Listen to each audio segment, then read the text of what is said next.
Hello, good morning. Niata karon na si Ma'am dire mag-release ito sa iyang Nissan Almera 21 automatic. Ma'am, kumusta ang itong experience mo sa pag-process ito sa pagkuha sa unit? Hello everyone. Ang atong unit guwapa kayo. Nya gihatag gid nila tanan nga serbisyo no. Limpyo gyud, as in limpyo o ang ako ra yung masulti nga kung nagkinahanglan man gani mo ari lang mo diri sa Lapu-Lapu Auto sales Auto Sales and trading. and Trading.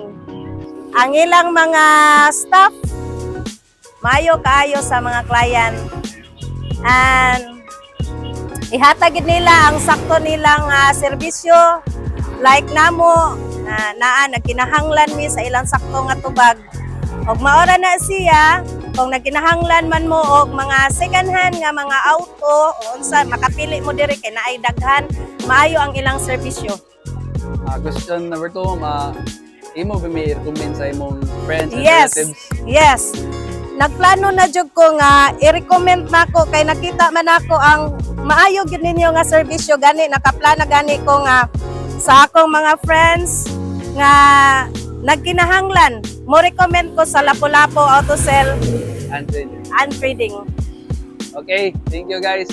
Thank you everyone. Thank you. Thank you. Sige, salamat.